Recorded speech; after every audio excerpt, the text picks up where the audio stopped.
आज हम सुनने जा रहे हैं 8वां एपिसोड। रात को 12 बजे समर भारद्वाज कियारा अग्रवाल के लिए कुछ खाने के लिए विला नंबर 14 के पास चला गया था। तभी उसने 2-3 बार गेट को नॉक किया और तभी सामने से एक बहुत ही आकर्षक लड़की बाहर निकल कर आई। वो लड़की बहुत ही ज्यादा सुंदर थी। समर तो उसकी खूबसूरती के अंदर ही खो गया था।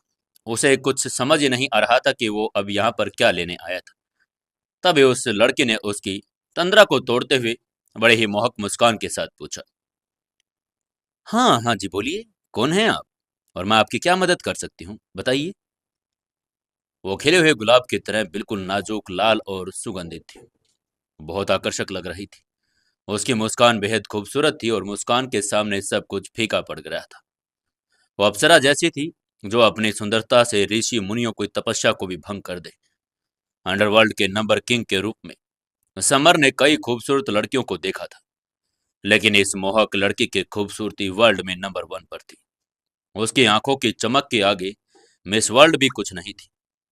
अगर उसको इस लड़की और कियारा के बीच में एक को सिलेक्ट करना होता तो वो मुसीबत में पड़ जाता। दोनों एक से बढ़कर एक खूबसूरत। उसकी पत्नी भी बहुत खूबसूरत थी, लेकिन बहुत ज्यादा घमंडी थी। इसलिए उसको ये लड़की कुछ ठीक लग रही थी। आमतौर पर समर इतनी खूबसूरत लड़की के साथ फ्लर्ट जरूर करता, लेकिन अब जब कियारा जख्मी थी तो उसे उसके लिए जल्दी से सूप बनाना था। इसलिए उसके पास अभी समय नहीं था कि इस मोहक लड़की के साथ वो फ्लर्ट करने का समय बिताए। तभी समर ने बिल्कुल ही स्पष्ट निगाहों से उससे पूछा, क्या आप मुझे कुछ खाने की चीज उधार दे सकती हैं? मुझे एक जख्मी इंसान के लिए सूप बनाना है। इसलिए अगर आपके पास ब्लैक बोन चिकन हो तो मुझे उधार दे दो, मैं बाद में उसका पैसा दे दूंगा।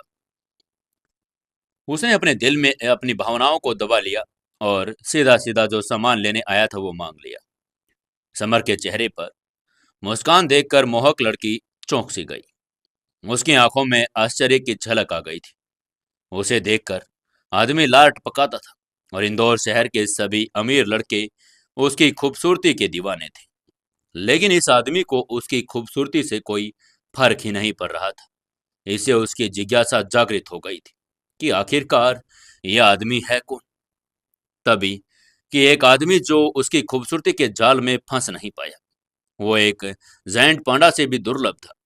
उस लड़की ने अपनी मोहक मुस्कान बनाए रखते हुए पूछा, क्या क्या हम एक दूसरे को जानते हैं? समर ने बड़ा ही मासूमियत से सिर खुजाते हुए कहा, नहीं मिस, मैं आपको नहीं जानता।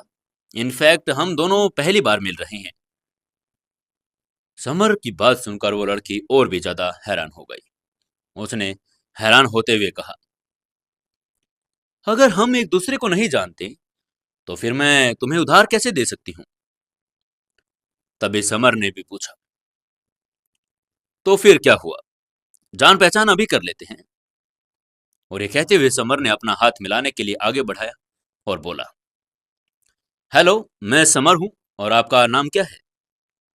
उस लड़की ने हैरानी से उसे घूरते हुए कहा, हम्म, आई एम पायल। क्या आपने सच में मेरे बारे में सुना नहीं? समर ने अपनी भौहें थोड़ी सी सिकोड़ ली और सिर हिलाते हुए कहा, माफ करना, मैं आपका नाम कभी सुन नहीं पाया। शायद मुझसे ही कोई गलती हुई होगी। उसने इस नाम के बारे में कभी सुना नहीं था। वो उसको कभी मिला भी नहीं था तो उसके बारे में जान कैसे सकता था। पायल के मोहक चेहरे पर और भी ज्यादा आश्चर्य आ गया था। तभी उसने धीरे से कहा, क्या क्या तुमने कभी मेरा नाम नहीं सुना? समर ने असमंजस में सिर हिलाते हुए कहा, देखिए माफ करना, मैंने कभी आपका नाम नहीं सुना। क्या आप बहुत फेमस हो? अगर ऐसा है तो मैंने आपका नाम क्यों नहीं सुना, ये तो मेरी ही गलती है। पायल ने मोहक मुस्कान दी। उसका सुंदर चेहरा आश्चर्य से भर गया था। उसकी आकर्षक आंखें आकर्षक ढंग से झपक रही थी। तभी उसने गौर से हंसते हुए कहा, "हम्म, इंदौर में ऐसा कोई नहीं जो मुझे ना जानता हो, और शायद मेरी खूबसूरती के चर्चे के बारे में ना पता हो किसी को।" पायल की पलकें फपड़क उठी। उसका दिल हैरानी से भर गया था। उसने मन ही मन सोचा, कहीं ये आदमी कोई विदेश से तो नहीं आया है। या फिर इसने सच में मेरा नाम कभी नहीं सुना? ऐसा हो कैसे सकता है? पायल इंदौर की सबसे खूबसूरत लड़की थी। वो कियारा की तरह पूरे इंदौर में अपनी खूबसूरती के लिए जानी जाती थी। दोनों लाख लड़कों के दिलों पर राज करती थी। इंदौर के अमीर परिवारों के लड़के उन दोनों के लिए लाइन लगाकर खड़े रहते थे। इसके अलावा पायल एक मिस्टीरियस बैकग्राउंड से आई थी और उसके पावरफुल कनेक्शंस थे।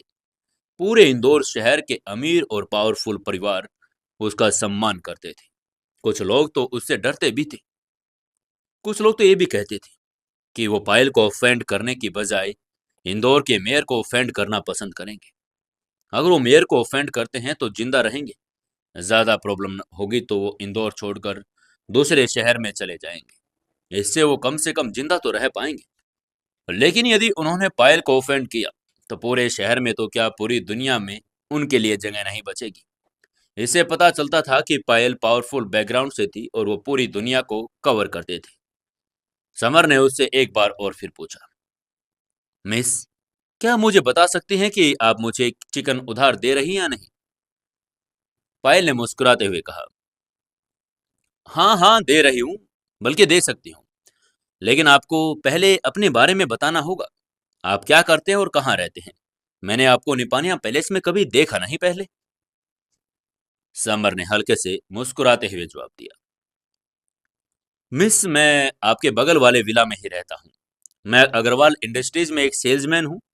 क्या आप मेरी अभी भी मदद करेंगी? उसने अपनी वर्तमान पहचान बता दी थी। उसने उसको ये नहीं बताया कि वो शैडो किंग है। वो बता सकता था, लेकिन उसके सामने वाली लड़की कोई आम नहीं लग रही थी। वो भी एक पावरफुल बैकग्राउंड से आई थी। वो अभी भी कोई मुसीबत मोल नहीं लेना चाहता था। इसलिए उसने अपनी असली पहचान उजागर नहीं होने देना ही सही समझा। पायल ने उसकी बात पर मुस्कुराते हुए कहा, ठीक है, 1 मिनट रुकिए, मैं आपके लिए चिकन लेकर आती हूँ। तभी उसने मोहक मुस्कान दी और शालीनता से किचन में चली गई। किचन में जाते ही उसने डीप फ्रीजर में से एक जमा हुआ ब्लैक बोन चिकन निकाला और समर के पास वापस ले आई। उसने चिकन समर की तरफ बढ़ाया और कहा, ये लो, ये एक शाही नस्ल का ब्लैक बोन चिकन है। ये मैं सिर्फ आपको उधार दे रही हूँ। आपको ये मुझे वापस करना होगा। मैं इसके बदले में पैसे नहीं लूंगी। समर तुरंत हाँ में सिर हिलाते हुए बोला, हाँ हाँ, मैं कल आपको मार्केट खुलते ही सबसे पहले अच्छी नस्ल का चिकन ला कर दूंगा।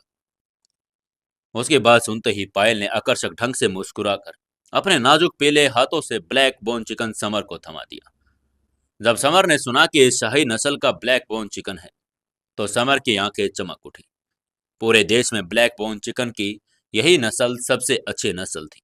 इस चिकन में बहुत ज्यादा पौष्टिक तत्व थे और ये शरीर को रिकवरी करने में जल्दी मदद करता था।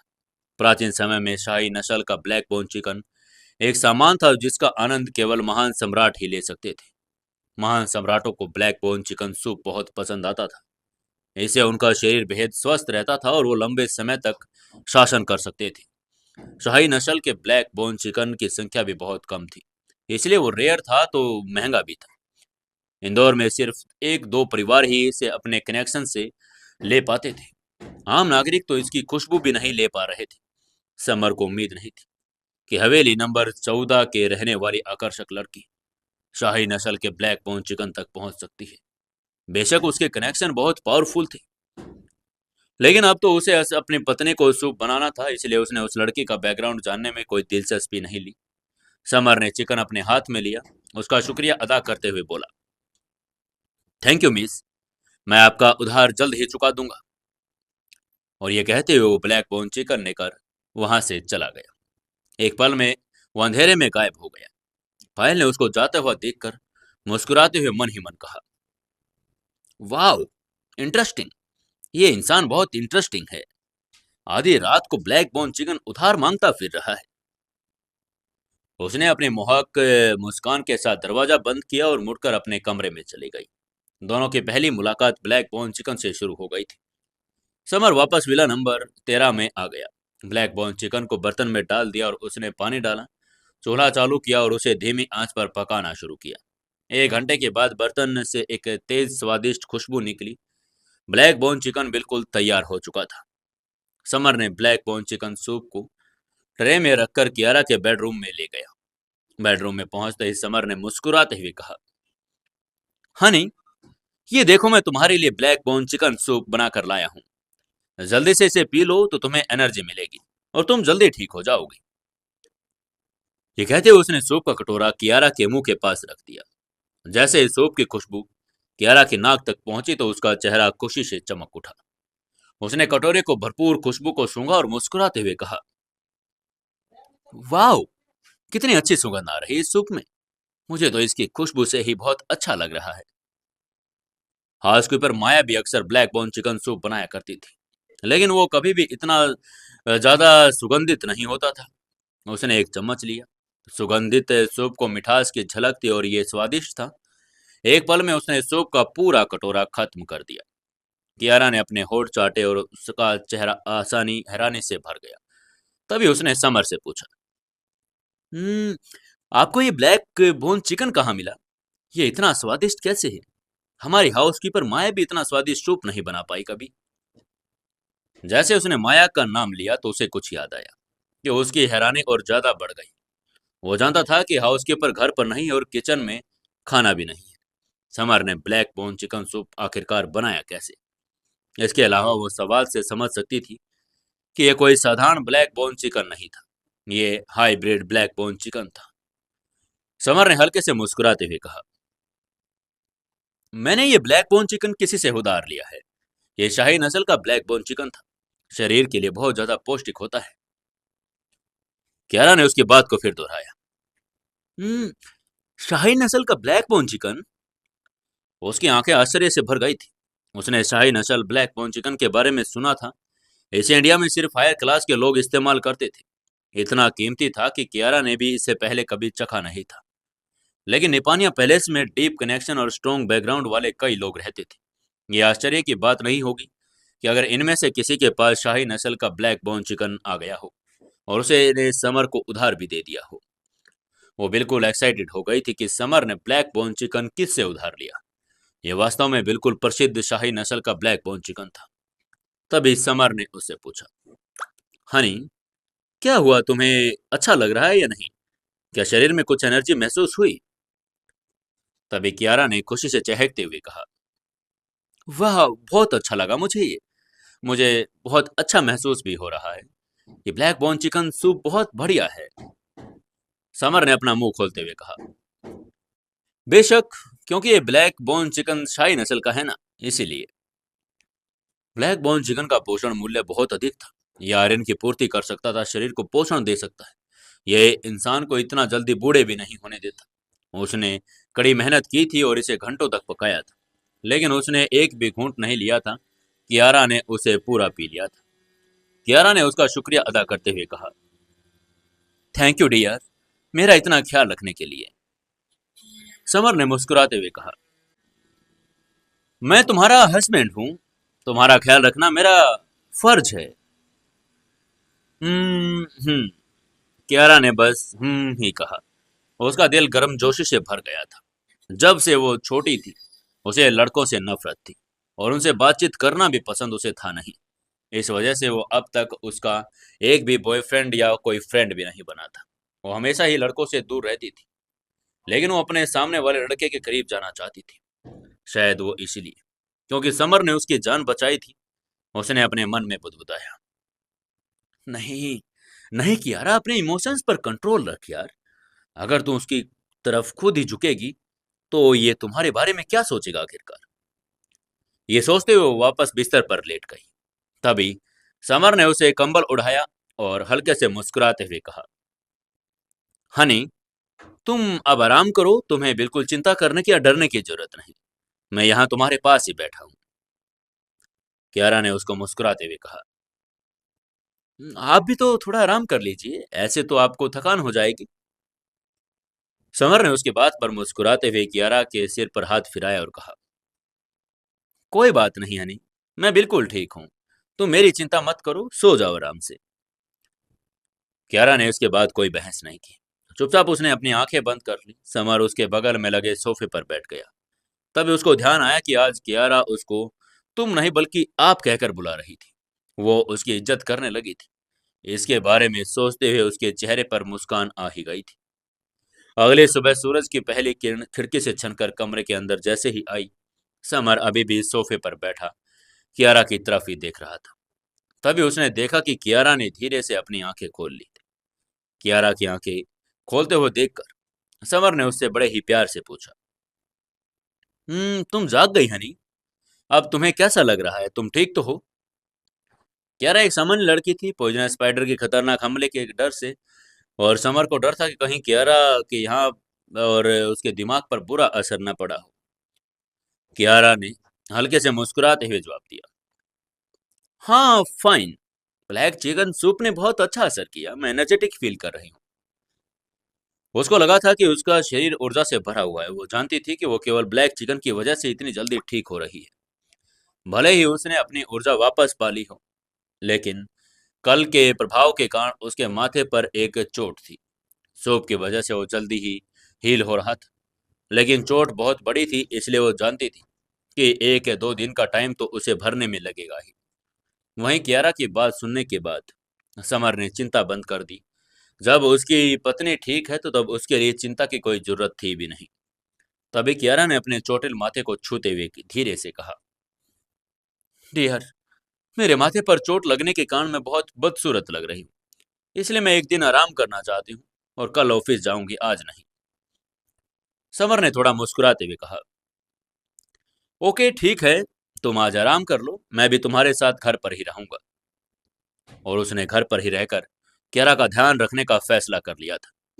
कियारा ने उसके साथ रिश्ता बेहतर हो रहा था। वो कुछ ऐसा नहीं करना चाहता था जिससे कियारा दुखी हो। वो दोनों ही जल्दबाजी नहीं करना चाहते थे। वो बस अपने इस रिश्ते को पूरा टाइम देना चाहते थे।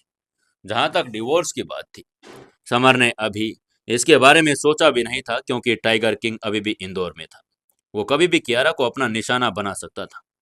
कियारा की सुरक्षा सुनिश्चित करने के लिए वो डिवोर्स अभी नहीं ले पा रहा था। कियारा भी एक डरी हुई छोटी चिड़िया की तरह थी, और उसने अपने साथ आराम की भी जरूरत थी।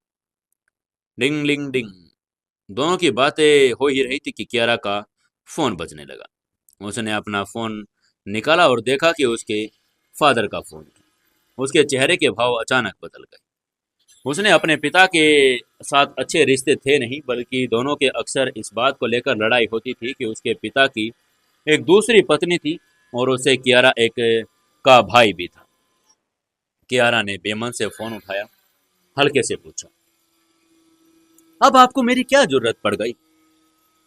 फोन के दूसरी तरफ से एक मैच्योर पुरुष की आवाज आई, कुछ नहीं बेटी, बस आज मैं और तुम्हारी माँ हमारे दामाद से मिलने आ रहे हैं।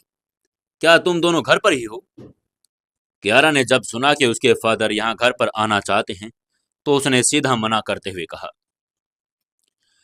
मैं बहुत बिजी हूँ, हम किसी और दिन मिल लेंगे। क्योंकि वो उनसे मिलना ही नहीं चाहती थी।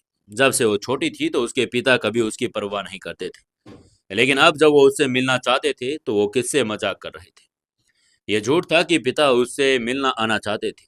शायद वो अपने दामाद समर से मिलना चाहते थे, क्योंकि उन्हें लगता था कि समर इंडिया के सबसे अमीर परिवार भारद्वाज परिवार का वही वारिस होगा।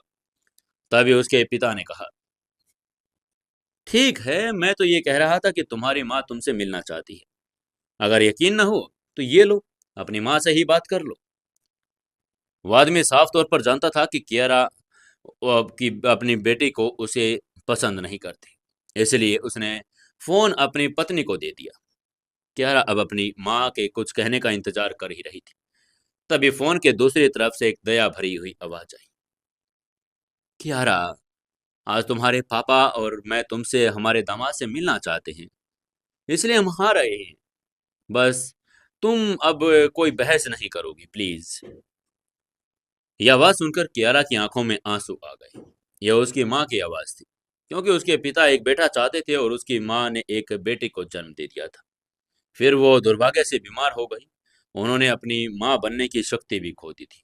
इससे उसके पिता बहुत नाराज हो गए थे, और जब वो छोटी थी तो उसके पिता ने उसे घर से निकाल दिया था। उसे ठंड और भूख से मरने के लिए छोड़ दिया था। इससे वो बहुत दुखी हो गई थी। तब से वो पुरुषों से नफरत करने लगी थी।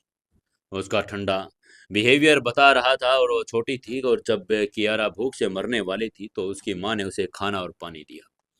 अगर उसकी माँ नहीं होती तो कियारा छोटी होने पर ही बाहर ठंड से मर जाती। इसलिए वो अपनी माँ की बहुत अभाई थी। मुस्कुराई और धीरे से बोली, माँ, चूंकि तुम आना चाहती हो तो तुम आ सकती हो। मैं घर पर तुम्हारा इंतजार करूंगी। वो अपने बेरहम पिता को आने से रोक सकती थी, लेकिन अपनी माँ को आने से कभी भी नहीं रोक पाती, क्योंकि वो उससे प्यार करती थी। कियारा जानती थी कि अग्रवाल परिवार उसकी माँ के साथ भी अच्छे बर्ताव नहीं करता था। उसके पिता भी उसकी माँ के साथ नहीं देते थे और उसकी दूसरी बीवी और बेटा कियारा की माँ के साथ बुरा व्यवहार करते थे। कियारा एक पुत्रवत बेटी थी। उसने अपनी माँ से कई बार कहा कि वो उनके साथ रहने के लिए आ जाए, लेकिन उसकी माँ ने उसे हमेशा मना कर दिया था।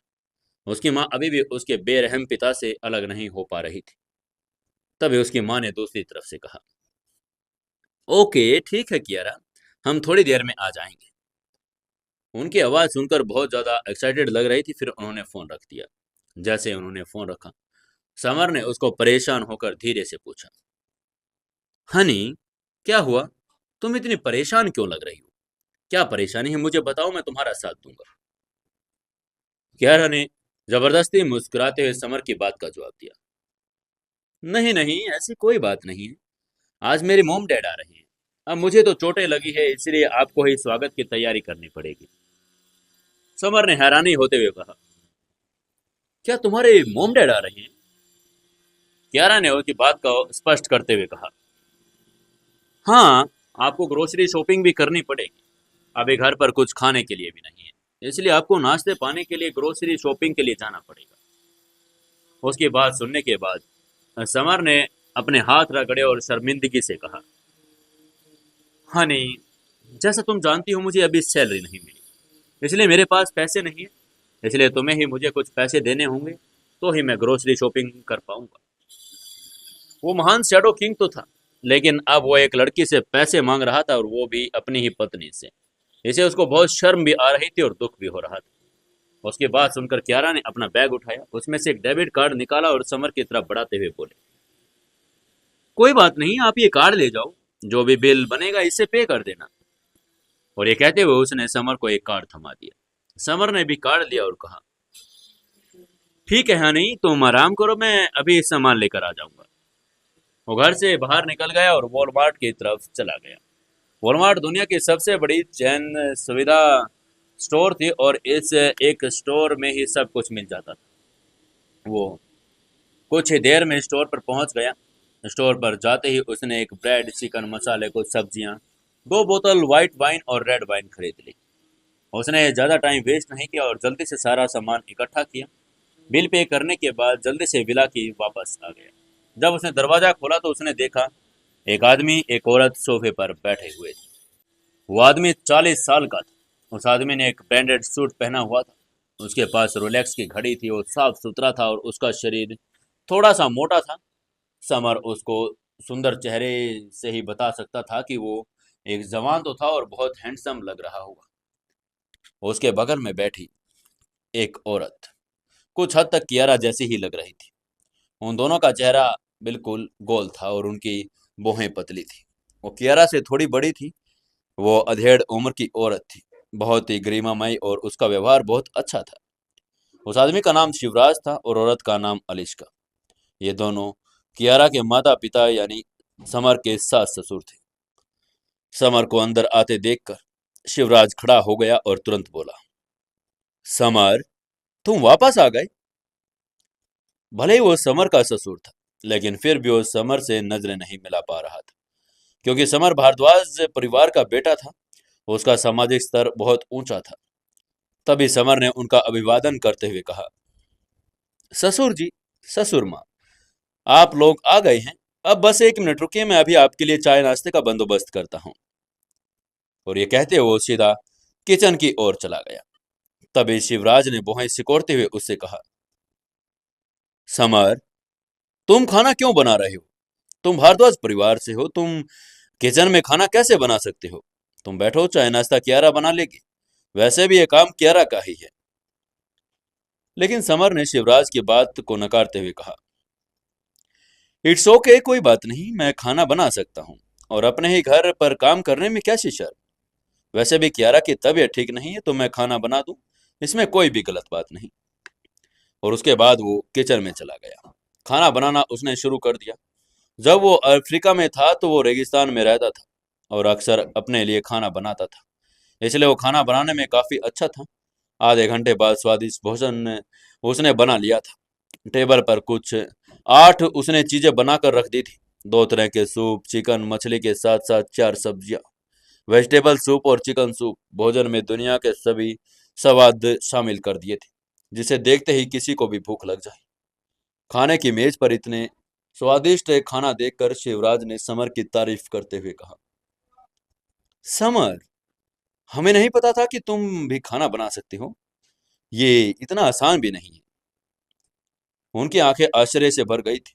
उसके बगल में बैठी समर की सासू माँ अलिस्का भी उनकी तारीफ करने से खुद को रोक नहीं पाई कि खाना कितना स्वादिष्ट था।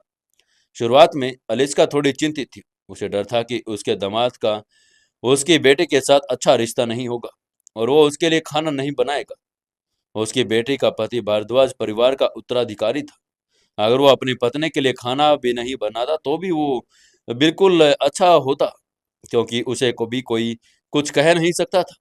लेकिन अलिस्का ने कभी नहीं सोचा था कि उसका दामाद न केवल खाना बना सकता है, बल्कि वो जो भी पकाता है वो बहुत स्वादिष्ट खाना भी होता है।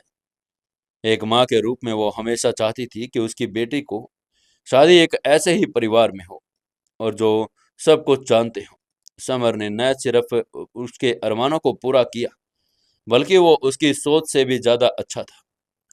खाने की मेज पर समर कियारा की प्लेट खुद अपने हाथों से खाना लगा रहा था, जिसे देखकर उसके सास ससुर दोनों बहुत खुश हुए। कान तक वो मुस्कुरा गए और ये देखकर कि कियारा और समर एक दूसरे का कितना ख्याल रख रहे हैं। दोनों के बीच बहुत प्यार था। कियारा की माँ बहुत स्वाभाविक रूप से खुश हो गई थी। बेशक अलिस्का ने यह पूछा कि कियारा ने इतनी पट्टियां क्यों लपेटी हैं, तो कियारा ने उन्हें बताया कि वो गलती से गिर गई थी और उन्हें चोट लग गई, और उसने अपनी मम्मी पापा को उस पर हुए जानलेवा हमले के बारे में नहीं बताया ताकि वो लोग चिंता ना करें। तभी सभी लोग खाना खाने लगे और कुछ ही देर में सबने खाना खत्म कर लिया। एक दूसरे के साथ अच्छा समय बिताया। कियारा और उसकी माँ बातें कर रही थी, जबकि समर और उसके ससुर वाइन पी रहे थे। अंत में सफेद वाइन की 2 बोतलें पूरी तरह से खत्म कर दी थी। बेशक समर ने 1.5 बोतल पी ली, जबकि उसके ससुर ने केवल आधी बोतल ही पी थी। ये काफी नोटेबल था कि शिवराज बहुत अच्छे वजन के थे। आधी बोतल पीने से ही उनको इतना नशा हो गया कि कियारा की माँ अलिस्का को उन्हें सहारा देकर घर पर लेकर जाना पड़ा।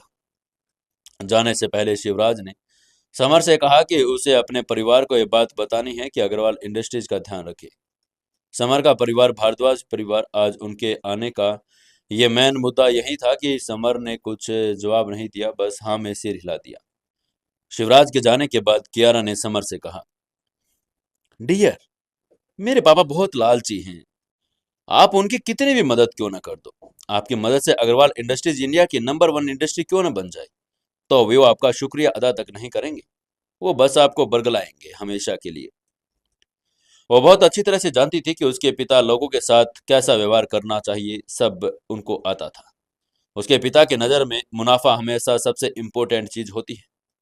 समर ने अपनी भौहें सिकोड़ते हुए कहा, हनी, आखिरकार वो मेरे ससुर ही है ना, मैं उन्हें ऐसे सीधा सीधा मना नहीं कर सकता। उसे यही लगा कि वो दामाद होने के नाते से अपने ससुर को सीधा सीधा मना कैसे कर सकता था। ऐसे अच्छा नहीं लगता। कुछ देर किसी ने कुछ नहीं कहा, सिर्फ दोनों की सांसों की आवाजें आ रही थी। तभी समर ने इस चुप्पी को तोड़ते हुए कियारा को उसका डेबिट कार्ड वापस करते हुए पूछा, हनी, क्या मैं आज रात तुम्हारे साथ तुम्हारे कमरे में सो सकता हूँ? और यह सुनते ही कियारा के चेहरे के भाव बदल गए। उसने थोड़ा असहज महसूस होते हुए एक दिन से ही कहा, नहीं। लेकिन अगले ही पल उसे महसूस हुआ कि उसने कुछ ज्यादा ही रुखेपन से ना कर दिया। उसने सोचा कि कहीं समर को बुरा न लग जाए, इसलिए उसने बात को संभालते हुए कहा, मेरा मतलब है कि मैं अभी आपके लिए तैयार नहीं हूं, क्या मुझे कुछ और समय दे सकते हैं? और इस तरह उसने समर को एक ही कमरे में सोने की रिक्वेस्ट को रिजेक्ट कर दिया। उसे साफ सफाई पसंद थी। वो बचपन से ही मर्द से नफरत करती थी। कल समर ने जब उसे गले लगाया तो वो उसके लिए एक बहुत बड़ा कॉम्प्रोमाइज था कि उसको अब तक प्रोसेस नहीं कर पा रही थी, तो वो इतने कम समय में और ज्यादा कॉम्प्रो कैसे कर सकती थी। समर ने तभी मुस्कुराते हुए कहा, या इट्स ओके, कोई बात नहीं हनी। अगर तुम्हें अभी भी ये सही नहीं लगता तो कोई बात नहीं। तुम अपना समय लो और जब भी तुम्हें लगे कि हम अपना रिश्ता आगे बढ़ा सकते हैं तो तुम बता देना। मुझे कोई दिया जल्दबाजी नहीं है। ये कहने के बाद वो अपनी पहली मंजिल पर अपने बेडरूम की ओर चल पड़ा। वो जानता था कि कियारा थोड़ी रिजर्व थी, लड़कों से नफरत करती थी। ये लगभग एक बीमारी की तरह था। वो उसे मजबूर नहीं कर सकता था और कियारा की इस बीमारी का इलाज सिर्फ प्यार और केयर से ही हो सकता था। उसे विश्वास था कि अगर वो कियारा का ध्यान रखेगा और उसे साफ सेफ महसूस करवाएगा तो एक दिन जरूर ऐसा आएगा जब कियारा उसके साथ अपने इस रिश्ते को आगे बढ़ाने के लिए राजी हो जाएगी। दोनों के दोनों अपने बेडरूम में जाकर सो गए।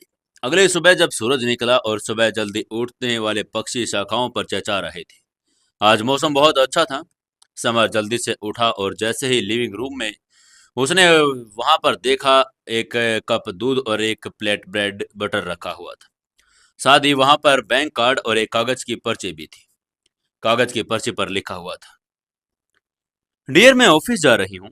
मैंने खुद आपके लिए ब्रेकफास्ट बनाया है, आप ब्रेकफास्ट कर लेना। और साथ ही मैंने एक बैंक कार्ड रखा है। इसकी लिमिट 10 लाख रुपए तक की है। मैं जानता ही हूँ आपके पास पैसे नहीं और सैलरी भी मंथ एंड में मिलेगी, इसलिए आपको कंपनी भी पैदल जाना पड़ता है। लेकिन अब नहीं, अब आप इस कार्ड से उसे यूज कर सकते हैं। टेबल पर रखे कार्ड और खाने को देखकर समर मुस्कुराया। हाथ धोने के बाद वो कुर्सी पर बैठा दूध और ब्रेड खाया, फिर उसने कार्ड उठाया और अग्रवाल इंडस्ट्रीज की बिल्डिंग की ओर चल पड़ा। चूंकि अब उसकी जेब में पैसे थे, इसलिए उसने टैक्सी पकड़ी, ऑफिस चला गया। कुछ ही देर में ऑफिस पहुंच गया। कंपनी के सेल्स डिपार्टमेंट में पहुंचते ही समर को एक तीखी आवाज सुनाई दी, समर, तुम आखिरकार यहाँ हो। उसने इस आवाज की दिशा में देखा तो प्राची हैरानी से उसे ही देख रही थी। प्राची ने आज हल्के नीले रंग की ड्रेस पहनी थी, जो बिल्कुल स्किन टाइट थी, जिसमें उसका फिगर और भी आकर्षक लग रहा था। और उसके परफ्यूम की तेज गंध से वो पागल हुए जा रहा था। समर की आंखें चमक उठी। उसने प्राची की तारीफ करते हुए कहा, वाह प्राची, आज तुम पहले से ज्यादा सुंदर लग रही हो। प्राची ने अपनी आंखें घूमते हुए गंभीरता से कहा, समर, तुम मुझे बेवकूफ बना रहे हो ना। समर ने उसकी बात सुनकर थोड़ा हंसते हुए कहा, प्राची, मैं तुम्हें बेवकूफ बनाने की हिम्मत नहीं रख सकता ना। किसी से भी पूछ लो, आज तुम बहुत ज्यादा सुंदर लग रही हो। प्राची अपनी इतनी तारीफ सुनकर शर्मा गई। उसका चेहरा टमाटर सा लाल हो गया। उसने टॉपिक बदलते हुए कहा, समर, तुम भी ना, अब मेरी तारीफ बंद करो और ये बताओ तुम कल ऑफिस क्यों नहीं आए।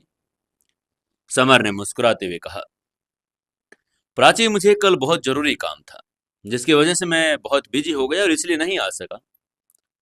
कल कियारा पर जानलेवा हमला हुआ था। यह घायल हो गई थी और उसके घर की देखभाल करनी थी, इसलिए स्वाभाविक रूप से वो भी वापस ऑफिस आया नहीं था। प्राची ने तभी चिंता भरी आवाज में कहा, समर, अगर तुम ऑफिस नहीं आ सकते थे तो तुम्हें अपने सीनियर को इस बारे में इन्फॉर्म करना चाहिए था ना। लेकिन तुमने कल ऐसा किया भी नहीं। अब तुम्हारी एब्सेंट लग गई। बाकी तुम जानते हो प्रणव तुम्हें नौकरी से निकलवाने के बहाने ढूंढ रहा है। फिर भी तुम इतनी बड़ी गलती कैसे कर सकते हो भला। समर ने संकेत देते हुए प्राची को चिंता करने की कोई जरूरत नहीं। उसने सिर हिलाते हुए कहा, इट्स ओके प्राची, कोई बात नहीं। मैंने सिर्फ एक दिन की ही छुट्टी मारी है। वो इतनी सी बात के लिए मुझे नौकरी से नहीं निकाल सकता। तभी अचानक ठंडी आवाज वहां पर आई, बिल्कुल निकाल सकता हूँ। तुमने बिना किसी इन्फॉर्म की ही छुट्टी ली, इसलिए मैं तुम्हें नौकरी से निकाल सकता हूँ। उन दोनों ने उस आवाज की दिशा में देखा तो प्रणव उनकी ओर ही आ रहा था। उसने एक फॉर्मल सूट पहना हुआ था।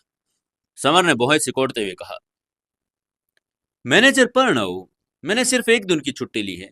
आप ज्यादा से ज्यादा मेरी एक दिन की सैलरी काट सकते हो, मेरा फुल अटेंडेंस बोनस कैंसिल कर सकते हो। आप मुझे इतनी सी बात के लिए नौकरी से निकाल नहीं सकते। उसके चेहरे पर असंतोष की झलक आ गई थी। तभी प्रणव ने एक और टॉपिक निकालते हुए कहा, समर, छुट्टी की बात तो छोड़ दो। तो मुझे ये बताओ, तुम 3 दिन हो गए कंपनी ज्वाइन किए, क्या तुमने अभी तक एक भी प्रोडक्ट सेल किया है? तभी समर ने गर्दन हिलाते हुए कहा, "हम्म, नहीं नहीं, अभी तो नहीं।" फाड़ा उठा के लगाकर हंसने लगा और जोर से बोला, ये सही है। मानो हमारे अग्रवाल इंडस्ट्रीज एक बड़ी कंपनी है और अच्छा मुनाफा भी कमा रही है, लेकिन ये एक कंपनी है, कोई चैरिटी ट्रेट नहीं जो हम बाहर बेकार बैठे लोगों को सैलरी देते रहें। तुमने 3 दिन से एक भी प्रोडक्ट नहीं बेचा, बिना किसी को बताए खुद ही अपने मन से छुट्टी कर ली। इसलिए मैं ऑफिशियली अनाउंस कर रहा हूँ कि मैं तुम्हें नौकरी से निकाल ही रहा हूँ। उसकी आवाज़ इतनी तेज थी, सेल डिपार्टमेंट के हर एक लोगों को पता चल गया था और उसने ये सब ने ऑर्डर सुन लिया था। उनके बीच भी कानाफूसी शुरू हो गई थी। तभी एक इंसान ने दूसरे से कहा, अरे, अब ये फंस गया देखो, इसने 2 दिन पहले मैनेजर प्रणव को मारा था। अब देखो क्या हो गया। मैनेजर प्रणव ने हाथों ही अपने इसे नौकरी से निकाल कर रहेंगे। तभी दूसरे ने कहा, क्या तुम में से कोई जानता है कि आखिर उसने मैनेजर प्रणव को क्यों नहीं मारा था? तभी एक ने थोड़ा सोचते हुए कहा, भाई मुझे लगता है कि मैनेजर प्रणव ने उसे बहुत ज्यादा काम दे दिया होगा, इसलिए उसने गुस्से में उस पर हाथ छोड़ दिया होगा। सेज डिपार्टमेंट में हर कोई ये चर्चा कर रहा था। उनमें से कुछ हंस रहे थे, लेकिन कुछ लोग ऐसे ही थे जो सहानुभूति दिखा रहे थे। प्राची का चेहरा गुस्से से लाल हो गया था। उसने गुस्से में कहा, मैनेजर प्रणव, भले ही इस समर ने कोई ज्वेलरी नहीं बेची, लेकिन उसने ईगल गैंग से 1 करोड़ रुपए का कर्ज वसूला है। आप इसे ऐसे नौकरी से नहीं निकाल सकते। ये मैनेजर प्रणव इतना दुष्ट कैसे हो सकता है? वो समर को नौकरी से कैसे निकाल देगा? वो कभी भी ऐसा होने दे नहीं सकती थी। उसकी बात सुनकर प्रणव के चेहरे पर एक शातिर मुस्कान आ गई। उसने अभी बात का जवाब देते हुए कहा, प्राची, वो 1 करोड़ रुपए मैंने तुम्हें वसूलने को कहा था, इसलिए वो तुम्हारा काम था। तुम ही हो जिसने इसे वसूला है और उसका इससे कोई लेना देना नहीं। मैं आज इसे नौकरी से निकाल रहा हूँ। अभी कोई गुंजाइश नहीं है। उसने जो भी कहा, उसकी बात में अब कोई आगे वो करना नहीं चाहता था। तभी वहां पर कियारा आ गई। उसने जब वहां पर शोर सुना तो उसने आते ही पूछा, यहाँ किस बात की बहस चल रही है? वो समर से मिलना चाहती थी, इसलिए सेल्स डिपार्टमेंट में आई थी, लेकिन उसने नहीं सोचा था कि उसे वहां पर इतनी बहस सुनने को मिलेगी। उसको देखते ही प्रणव उसकी ओर भागा और उसके सवाल का जवाब देते हुए बोला, प्रेसिडेंट, वो समर कल बिना किसी कारण के ऑफिस नहीं आया। उसने किसी को इस बारे में इन्फॉर्म भी नहीं किया और न ही उसने अभी तक एक भी प्रोडक्ट सेल किया। इसलिए अब जब अपने काम को लेकर वो सीरियस ही नहीं है, तो मैं उसे नौकरी से निकाल रहा हूँ। सीईओ को हर दिन बहुत छोटी छोटी चीजों का ध्यान रखना पड़ता था। उसके पास 1 दर्जन से ज्यादा डिपार्टमेंट थे और सैकड़ों कर्मचारी। ये सेल्स डिपार्टमेंट का सम्मान था कि वो वहां आए, इसलिए प्रणव का फर्ज बनता था कि वो उसको अपने काम से संतुष्ट करे। कियारा ने अपनी भौहें उठाई, प्रणव की तरफ देखते हुए पूछा, क्या तुम ये कहना चाहते हो कि समर कल ऑफिस नहीं आया, इसलिए तुम उसे निकालना चाहते हो? प्रणव ने हाँ में सिर हिलाते हुए कहा, यस मैम, मैं इसे निकाल रहा हूँ। हमें ऐसे आलसी और कमजोर लोगों की जरूरत नहीं, जो बिल्कुल मेहनत नहीं करना चाहते। वो अपनी बातों से ये दिखाने की कोशिश कर रहा था कि जैसे वो सब इस कंपनी के लिए कर रहा हो। तभी प्रणव की बात सुनकर कियारा की होंठ सिकुड़ गई। वो भौहें उठाते हुए मन ही मन सोचने लगी, ओह शिट, ये प्रणव कितना बेवकूफ है। वो मेरे सामने मेरे पति को नौकरी से निकालना चाहता है। इतना बेवकूफ मत बनो। और प्रणव को समर से नौकरी निकाल रहा है क्योंकि वो कल ऑफिस नहीं आया, लेकिन उसको ये नहीं मालूम कि कल समर घर पर मेरी ही देखभाल कर रहा था। Very bad. आखिर यार से उठते हुए कियारा ने अपने लाल होठों को खोला और ठंडे स्वर में कहा, मैनेजर प्रणव, अब मैं ये अनाउंस कर रही हूँ, मैं अभी के अभी समर को नहीं बल्कि आपको नौकरी से निकाल रही हूँ। प्रणव की भौहें ऊपर उठ गई। वो चौंक गया। उसे यकीन नहीं था कि उसने गलत सुना हो। वो बड़बड़ाया, क्या क्या प्रेसिडेंट, मुझे आप नौकरी से निकाल रही? लेकिन उनको तो समर को नौकरी से निकालना चाहिए था, पर ये सीईओ उसे क्यों निकाल रही है? उसको लगा कि सीईओ को कुछ गलतफहमी हो गई है, इसलिए उसने कियारा को समझाने की कोशिश करते हुए कहा, प्रेसिडेंट, वो समर जिसने लापरवाही की है वो है, मैं नहीं। मुझे लगता है आपको कुछ गलतफहमी हो गई। आपको उसे नौकरी से निकालना चाहिए, मुझे नहीं। प्रणव के चेहरे पर चापलूसी से भरे हुए भाव आ गए थे।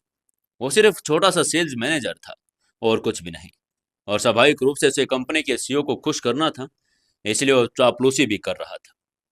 कियारा ने बिना किसी भावना के ठंडे मुस्कान के साथ कहा, प्रणव, मुझे कोई गलतफहमी नहीं हुई और मैं जिस व्यक्ति को नौकरी से निकालना चाहती हूँ वो मैनेजर प्रणव आखिरकार तुम ही हो। तुम आज ही मुझे अपना रेजिग्नेशन लेटर लिख कर दे रहे हो। अगर तुमने ऐसा नहीं किया तो तुम्हारा टर्मिनेशन लेटर तैयार करूंगी और उसका तुम्हें पता है कि तुम्हारे फ्यूचर पर उसका क्या असर पड़ेगा। वो इस आदमी से बेहद नफरत करती थी जो जार बार बार उसके पति को परेशानी में डालने की कोशिश करता हो। उसकी बात सुनकर प्रणव का चेहरा भयावह और सफेद पड़ गया। ऐसा लग रहा था उसके किसी करीबी की मौत हो गई हो। सेल्स मैनेजर के पद पर पहुंचने में उसे कई साल लग गए थे, लेकिन अब कियारा ने एक ही मिनट में उसे नौकरी से निकालने का फरमान सुना दिया था। इस बात से गुस्सा उसे भी आ रहा था, लेकिन अब वो कुछ भी कर नहीं पाता था। बस अपने दिल में रोने की वजह ली वो अपना उदास चेहरा लेकर वहां से बाहर चला गया। उसके जाने के बाद कियारा ने अपने लाल होठों से थोड़ा ऊपर उठाते हुए समर से कहा, समर, प्रणव सेल्स टीम का लीडर था और अब जब उसे निकाल दिया गया है तो आप सेल्स टीम की लीडर क्यों नहीं बन जाते? मैं आपको अभी के अभी प्रमोट कर देती हूँ। उसकी बात सुनकर प्राची और दूसरे सेल्स एम्प्लॉइज दंग रह गए। उनमें फिर से गॉसिप शुरू हो गई थी और किसी को कुछ समझ नहीं आ रहा था कि ये सब आखिरकार हो क्या रहा है। उनमें से एक ने कहा, भाई, ये क्या हो गया? सीईओ मैडम ने तो प्रणव को निकाल दिया और बल्कि समर को भी सेल्स डिपार्टमेंट का लीडर बनाना चाहती है। आखिरकार ये कैसे हो रहा है? क्या मैं कोई सपना तो नहीं देख रहा भाई? तभी एक लड़के ने चौंकते हुए कहा, सीईओ मैडम समर की मदद कर रही है। क्या मैं कोई और कुछ तो नहीं कर पा रही? ये कहते हुए उसने अपनी चुटकी काटी, आउच, और उसको थोड़ा दर्द भी हुआ। तभी उसके पास खड़े एक हैंडसम से लड़के ने कहा, यार तुम सच में सपना नहीं देख रही हो, सीईओ मैडम सच में ही उसकी मदद कर रही है। तभी उस पहले वाले लड़के ने कंफ्यूजन में कहा, लेकिन समर का सीईओ मैडम के साथ क्या रिश्ता है? ऐसा क्यों लग रहा है कि मैडम उसे स्पेशल ट्रीट कर रही हो? आसपास के एम्प्लॉय आश्चर्य में बातें कर रहे थे। वो उन दोनों के बीच के रिश्ते को अंदाजा लगाते हुए थोड़ी जलन महसूस करने लगे थे। तभी समर ने थोड़ा मुस्कुराते हुए कियारा की बात का जवाब दिया, कियारा, सेल्स डिपार्टमेंट में मेरा तीसरा दिन है। मैं अभी भी जिम्मेदारियों से ज्ञान नहीं रखता हूँ। अगर मैं सेल्स डिपार्टमेंट का लीडर बन गया तो मुझे डर है कि दूसरे लोग इस बात से सहमत नहीं होंगे। बेहतर होगा कि अभी मुझे इस पद से ना बैठाया जाए। और उसने सामने से ही सेल्स टीम के लीडर बनने का पद को अस्वीकार कर दिया। भले ही कियारा उसकी मदद करना चाहती थी, लेकिन उसने खुद भी इतनी तो समझ रखती थी कि अभी अभी वो एक नया एम्प्लॉय है। अगर वो अचानक सेल्स टीम का लीडर बन गया तो दूसरे एम्प्लॉय विद्रोह कर सकते हैं, क्योंकि ये आमतौर पर होता ही है। अगर किसी नए को डायरेक्ट कोई बड़ी जॉब दे दी जाए तो जो पीछे के लोग हैं उनको ये एहसास होने लगता है कि उनका कंपनी में काम करने का कोई फायदा नहीं। यह कंपनी तो हमेशा उन लोगों को आगे बढ़ाती है जो उनके रिश्तेदार होते हैं या फिर उनके सिफारशी लोग होते हैं। सेल्स डिपार्टमेंट भी अग्रवाल इंडस्ट्रीज का एक महत्वपूर्ण डिपार्टमेंट था। अगर वहां विद्रोह हो गया तो अग्रवाल इंडस्ट्रीज को नुकसान होगा, इसलिए उसने मना कर दिया था। समर भी बिजनेस की इतनी नॉलेज तो रखता ही था। समर के इनकार को सुनकर कियारा के चेहरे के उसके प्रति प्रशंसा की झलक थी। सच कहूं तो कियारा को यह भी एहसास हुआ कि उसने कुछ ज्यादा ही जल्दबाजी दिखा दी। अग्रवाल इंडस्ट्रीज की सीईओ के तौर पर उसे किसी का पक्ष लेने के बजाय निष्पक्ष और न्यायपूर्ण होना चाहिए था। अब समर ने उसकी जो ऑफर रिजेक्ट कर दी थी तो उसने थोड़ा सोचते हुए कहा, समर, चूंकि आप सेल्स टीम के लीडर नहीं बनना चाहते तो क्या आप किसी और का नाम सजेस्ट कर सकते हैं? समर ने मुस्कुराते हुए प्राची की ओर देखा, कियारा को उसकी सिफारिश करते हुए कहा, प्रेसिडेंट कियारा, मेरा मानना है कि सेल्स टीम के लीडर बनने के लिए प्राची सबसे उपयुक्त है और वो एक सीनियर एम्प्लॉय भी है और एक्सपीरियंस्ड भी है। इसके अलावा उसे पिछले महीने की बेस्ट एम्प्लॉय अवार्ड भी मिला था। वो एक रिस्पॉन्सिबिलिटी और डेडिकेटेड एम्प्लॉय है।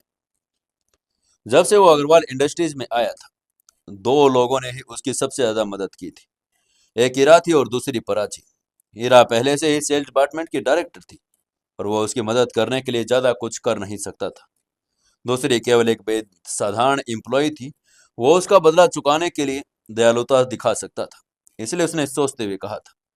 उसकी बात सुनकर कियारा ने पूरे सेल्स डिपार्टमेंट में अनाउंस करते हुए फिर कहा, एक्सक्यूज मी ऑल, एक मिनट मेरी बात सुनिए। मैं सभी को इन्फॉर्म कर रही हूँ, अब से प्राची देसाई सेल्स डिपार्टमेंट की नई सेल्स मैनेजर है। अब से आप सभी उसकी बात सुनेंगे, उम्मीद है, और उसके साथ मिलकर कड़ी मेहनत भी करेंगे। कभी कोई कहने का मौका नहीं देंगे। ये कहने के बाद वो अपने कैबिन की तरफ चली गई। वो कंपनी की सीईओ थी और बहुत बिजी भी थी। हर दिन उसकी कई ड्यूटीज थी, रिस्पॉन्सिबिलिटी भी होती थी। वो अपने कैबिन की तरफ चली गई थी और जब सेल्स डिपार्टमेंट के एम्प्लॉय ने देखा सीईओ चली गई है, तो वो लोग फिर से समर को अजीब तरीके से देखने लगे। उसके मन में बहुत सारे सवाल थे। यह आदमी है कौन आखिरकार, और सीईओ से उसका क्या रिश्ता है? सीईओ उसकी बात क्यों सुन रही है? सबके दिमाग में यही सवाल चल रहे थे। प्राची के चेहरे पर भी शर्म के साथ समर के प्रति ग्रेटफुल भाव आ गया था। उसने समर का शुक्रिया अदा करते हुए कहा, थैंक यू यारा, मुझे सेल्स टीम मैनेजर बनाने की सिफारिश करने के लिए बहुत बहुत थैंक यू समर। वो जानती थी कि अपनी योग्यता के साथ उसका सेल्स टीम लीडर बनना मुश्किल था, लेकिन समर की सिफारिश से उसे आसानी से यह पद मिल गया। प्राची एक डेडिकेटेड वर्कर थी। सेल्स टीम मैनेजर का पद उसके परफॉर्मेंस की पुष्टि थी, इसलिए वो बहुत खुश हो गई थी। इसके अलावा सेल्स टीम लीडर की सैलरी भी एक साधारण एम्प्लॉय से अधिक थी। सैलरी के अलावा attendance award, year and award और विभिन्न तरह के प्रॉफिट वो सभी साधारण एम्प्लॉय से भी ज़्यादा बेहतर थे। उसके पिता बीमार थे और उसके इलाज के लिए उसे बहुत ज़्यादा पैसों की आवश्यकता होती थी। अब जब सैलरी भी अधिक हो गई थी, तो अपने पिता की बेहतर तरीके से देखभाल भी कर पाएगी, इसलिए वो समर के प्रति बहुत ज़्यादा आभारी हो गई थी। समर ने थोड़ा मुस्कुराकर उसकी बात का जवाब देते हुए कहा, प्राची, तुम्हें मेरा शुक्रिया अदा करने की कोई जरूरत नहीं। तुम ये पोस्ट डिजर्व करती थी और इसलिए तुम्हें ही मैंने चुना है। उसे ब्यूटीफुल, डेडिकेटेड, रिस्पॉन्सिबल लड़की बहुत पसंद थी। तभी प्राची ने अचानक अपना पर्स खोला, उसमें से 1 लाख रुपए निकाले और समर की तरफ बढ़ाते हुए कहा, समर, ये 1 लाख रुपए तुम रख लो। वो उसकी हरकत देखकर समर को गुस्सा आ गया, इसलिए उसने प्राची को बीच में ही रोकते हुए गुस्से से कहा, प्राची, तुम्हारा क्या मतलब है? मैंने पैसे के लिए तुम्हें सेल्स टीम लीडर बनने की सलाह तो नहीं दी। उसने प्राची की मदद सिर्फ ग्रेटिट्यूड और स्नेह से की। अब जबकि प्राची ने उसे 50,000 रुपए दिए तो क्या हो गया? यह रिश्वत तो उसे लग रहा था कि तभी उसको गुस्सा आ गया था। प्राची ने जब देखा समर उसकी बात को गलत समझ रहा है, तो उसने तुरंत समर को समझाते हुए कहा, नहीं नहीं समर, तुम गलत समझ रही हो। ये 1 लाख रुपए पहले ईगल गैंग के करोड़ रुपए निकलवाने का इनाम है। ये वो परसेंट है, और ये स्वाभाविक रूप से इस पर तुम्हारा ही हक है, क्योंकि तुम ही तो उनसे पैसे वसूल कर कर लेकर आए थे, इसलिए मैं तुम्हें दे रही हूँ। समर उसकी बात समझ गया था। उसने सिर हिलाते हुए मन ही मन कहा, ओह, तो ये वो इनाम है। चलो। उसने पहले कंपनी की इनाम सिस्टम को देखा था। हर प्रोडक्ट के सेल्स पर 5% और हर जो कर्ज वसूली पर 1% कमीशन इनाम था। प्राची और उसने ईगल गैंग से 1 करोड़ रुपए का कर्ज वसूल किया था। ये 1 लाख रुपए उसे 1 करोड़ के कमीशन था। समर ने अपना सिर हिलाया और प्राची से कहा, प्राची, वो मिशन तो तुम्हारा था, इसलिए इनाम भी तुम्हारा हुआ। तुम्हें इसे अपने पास रखना चाहिए। लेकिन प्राची ने उसकी बात को नकारते हुए कहा, समर, तुम्हारे बिना मैं कभी ईगल गैंग से पैसे नहीं लेकर आ सकती थी। ये सब तुम्हारी वजह से हुआ है, और इसलिए प्लीज तुम इन्हें ले लो। लेकिन समर ने एक बार फिर मना करते हुए कहा, प्राची, मैंने पहले ही कह दिया है कि मैं पैसे नहीं लूंगा, इसलिए इसे चुपचाप अपने पास रख लो।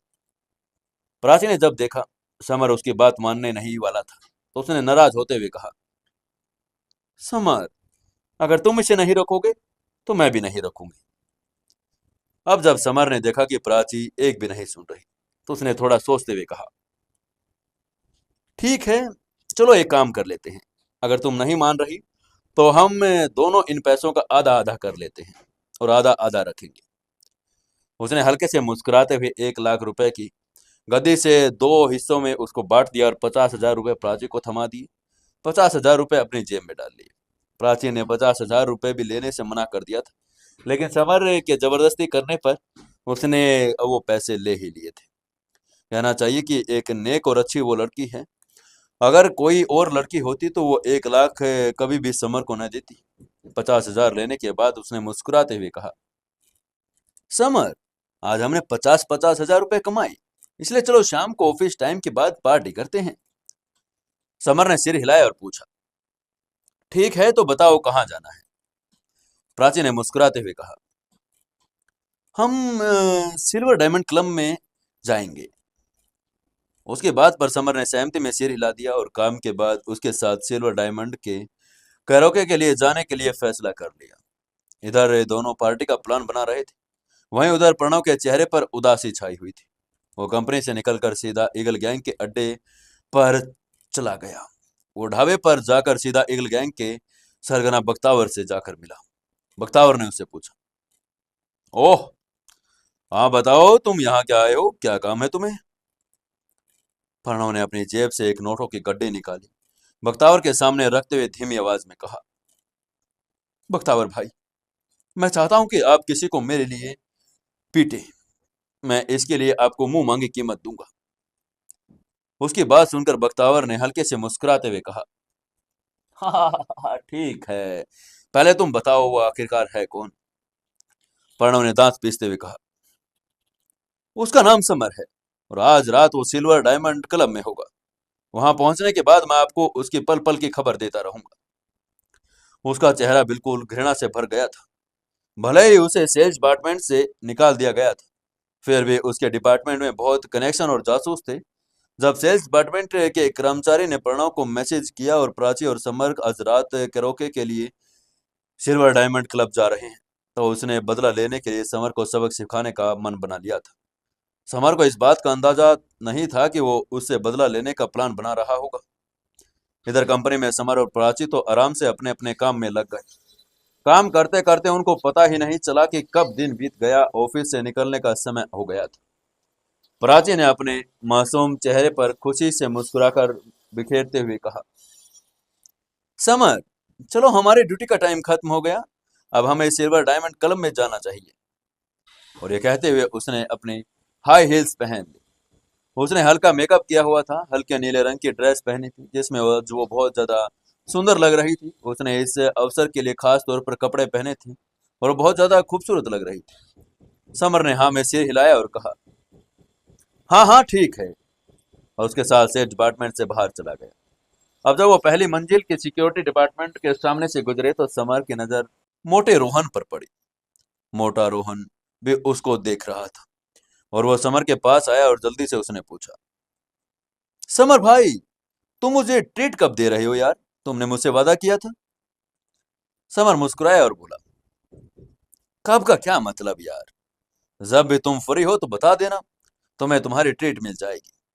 वैसे हम तो आज भी डिनर करने के लिए सिल्वर डायमंड क्लब में जा रहे हैं, अगर तुम फ्री हो तो चल सकते हो हमारे साथ।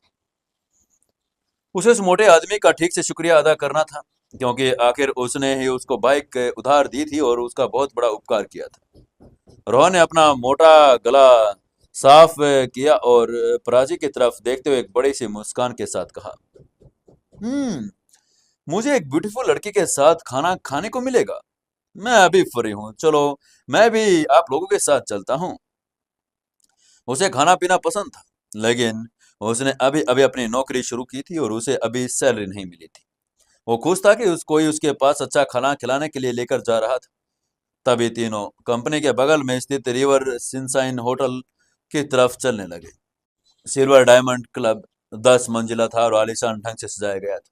यह एक 5 स्टार होटल था और अग्रवाल इंडस्ट्री से निकलने के कारण उनका बिजनेस हमेशा से बहुत अच्छा हुआ था। रोहन ने होटल में प्रवेश करते ही कहा, वाह, क्या आलीशान होटल है। यह स्पष्ट था कि वो पहली बार इस तरह के आलीशान होटल में आया था, इसलिए वो आलीशान सजावट देखकर हैरान और अंधा ही हो गया था। समर और प्राची दोनों शांत रहे। समर ने तो इससे ज्यादा आलीशान होटल देखे थे, वहीं प्राची भी पहले इस होटल में आई थी, और पहले वो इस होटल में डायरेक्टर इरा पूरे सेल्स डिपार्टमेंट को ट्रीट देकर के लिए आए थे, तभी प्राची उनके साथ आई थी। समर ने इस होटल का एक प्राइवेट कमरा बुक कर लिया ताकि कोई उनको डिस्टर्ब ना करे। जैसे ही तीनों टेबल के आसपास बैठे तो रोहन ने अपनी छोटी छोटी आंखें सिकुड़कर मुस्कुराते हुए कहा, भाई, हमें किस्मत ने मिलाया है ना। चलो हमारी इस दोस्ती की अच्छी शुरुआत में खुशी में 2 बोतल व्हाइट वाइन ऑर्डर करते हैं। समर ने सहमति जताते हुए कहा, ठीक है, चलो जैकब वाइन की बोतलें लेते हैं। उसके मुंह से वाइन का नाम सुनते ही रोहन चौंक गया। ये वाइन बहुत महंगी थी, कम से कम उसके लिए तो बहुत ज्यादा। इसलिए उसने चिंता भरे स्वर में समर से कहा, भाई, ये बहुत महंगी है। तुमने इतनी महंगी वाइन खरीदने की कोई जरूरत नहीं, मुझे तो कुछ भी सस्ता सा चल जाएगा भाई।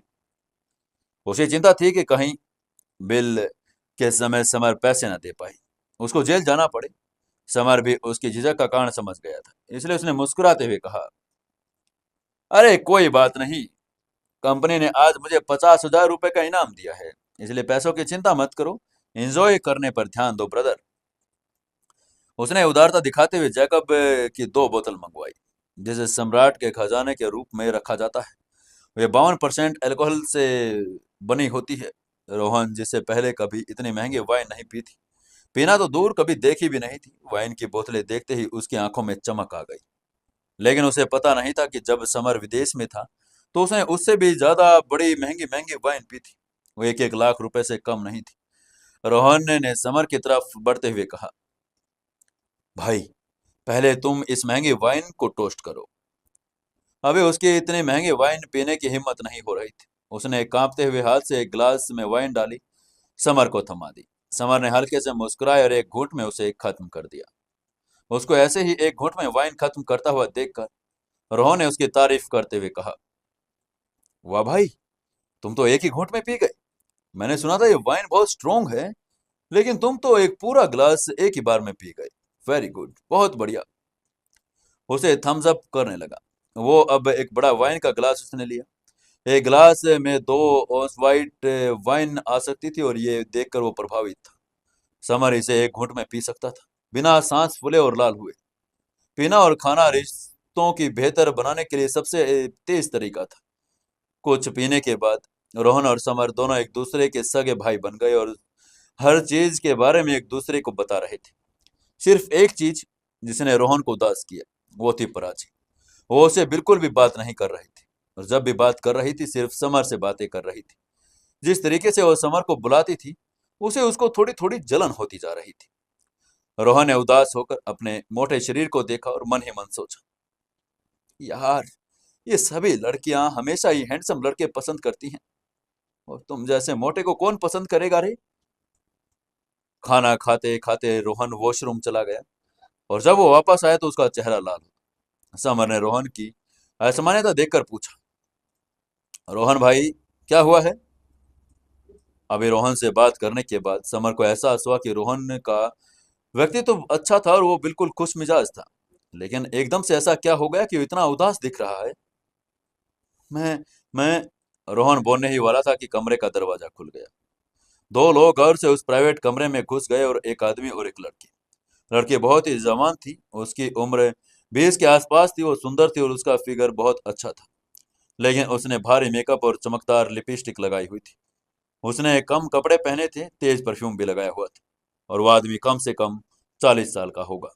लड़के का पिता हो सकता था और वो गंजा था, उसका पेट निकला हुआ था। लेकिन समर को यह समझ नहीं आ रहा था कि आखिरकार ये लोग है कौन। दोस्तों, आपको क्या लगता है, कौन है ये लोग, क्या करने आए? क्या ये बख्तावर के गुंडे हैं या फिर कुछ और ही? बाहर ये रोहन कुछ गलत काम करके आ गया?